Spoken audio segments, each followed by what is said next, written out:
I made it clear I did not agree with the idea of saying the election was stolen and putting out this stuff, which I told the president was bullshit. And, I didn't want to be a part of it, and that's one of the reasons that went into me deciding to leave when I did. Last week, we presented the testimony of former Attorney General Bill Barr, who testified before this committee. Today, we present additional evidence, including his testimony that former President Trump started making claims of election fraud immediately after the election, and that Barr concluded the claims were untrue. Now, due to the length of Attorney General Barr's testimony, we're only going to include relevant portions at the hearing today. So let's play the video.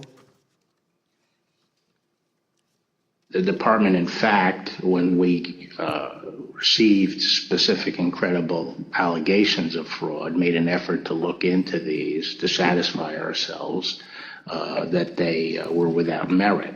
And I was in the posture of trying to figure out, there was an avalanche of all these allegations of fraud that built up over a number of days, and it was like playing whack-a-mole because something would come out one day and then the next day it would be another issue.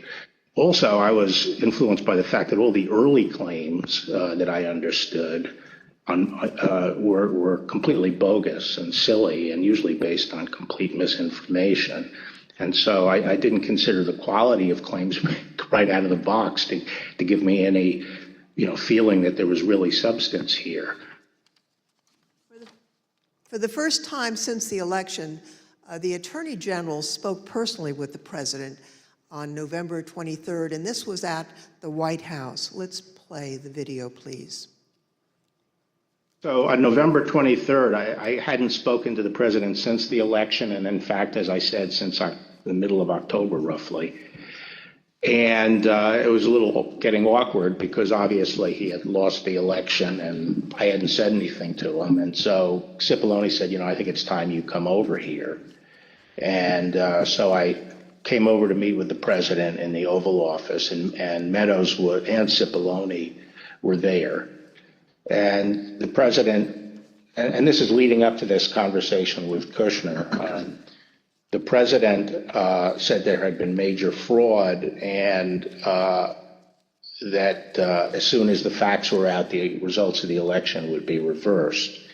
And he went on this for quite a while, as he's prone to do. And then he got to something that I was expecting, which is to say that apparently the Department of Justice doesn't think that it has a role of looking into these fraud claims. And I said, that has to be the campaign that raises that with the state. The department doesn't take side in elections, and the department is not an extension of your legal team. And our role is to investigate fraud, and we'll look at something if it's specific, credible, and could have affected the outcome of the election. And we're doing that, and it's just not.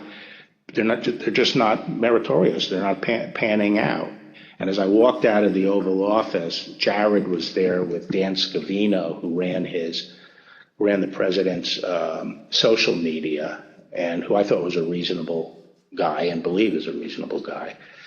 And I said, how long is he going to carry on with this stolen election stuff? Where's this going to go? And by that time, Meadows had caught up with me and leaving the office, and caught up with me and said that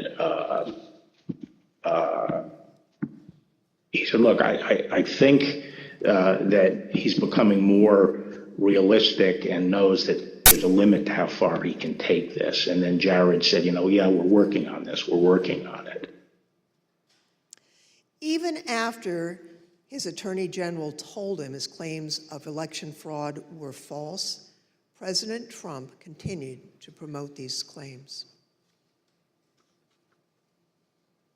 I felt that things continued to deteriorate between the 23rd and the weekend of the 29th.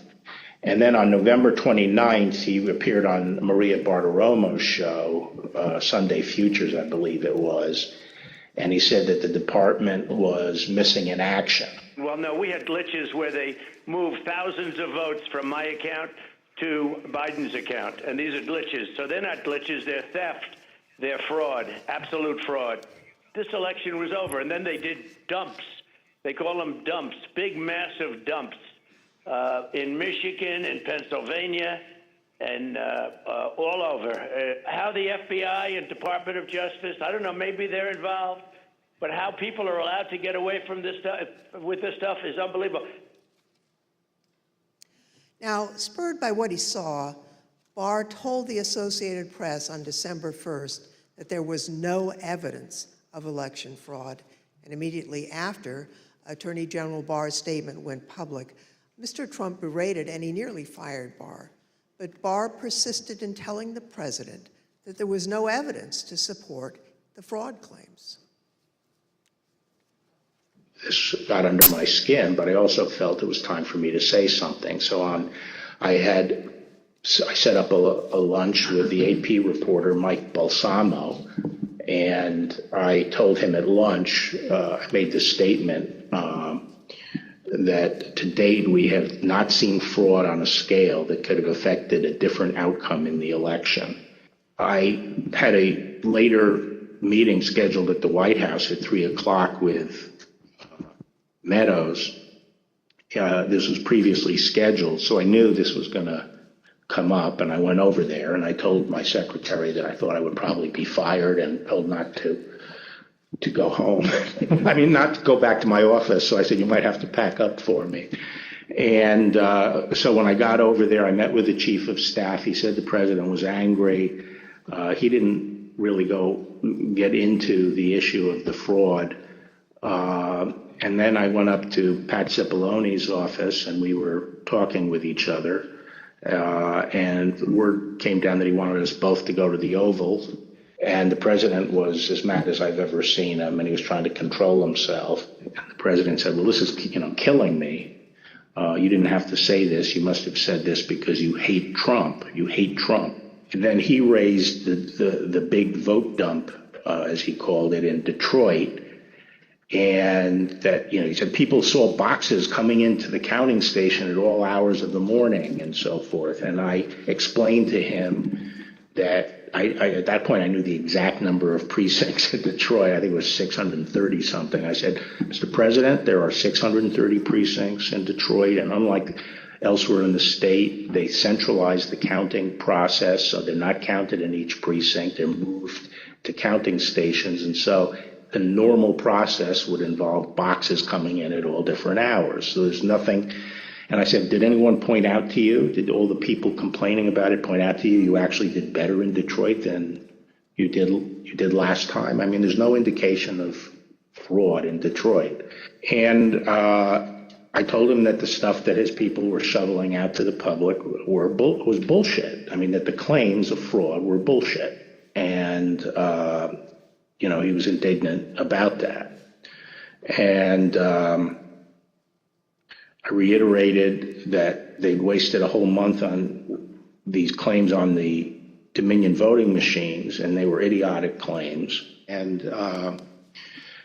I specifically raised the Dominion voting machines, which I found to be among the most disturbing allegations. Disturbing in the sense that I saw absolutely zero basis for the allegations, but they were made in such a sensational way that they obviously were influencing a lot of people, members of the public, that there was this systemic corruption in the system and that their votes didn't count and that these machines controlled by somebody else were actually determining it, which was complete nonsense. And it was being laid out there. And I told them that it was crazy stuff and they were wasting their time on that. And it was doing a grave disservice to the country. Okay, so the very next day, the president released a video rehashing some of the very same claims that his chief law enforcement officer had told him were, quote, nonsense. Here's an example. This is Michigan. At 6:31 in the morning, a vote dump of 149,772 votes came in. unexpectedly. We were winning by a lot. That batch was received in horror. We have a company that's very suspect. Its name is Dominion. With the turn of a dial or the change of a chip, you can press a button for Trump and the vote goes to Biden. What kind of a system is this? Barr again told the president that there was nothing to these claims on December 14th. When I walked in, sat down, he went off on a monologue saying that there was now definitive evidence involving fraud through the Dominion machines. And a report had been prepared by a very reputable cybersecurity firm, which he identified as Allied Security Operations Group, and he held up the report, and then he asked that a copy of it be made for me. And while a copy was being made, he said, this is absolute proof that the Dominion machines were rigged.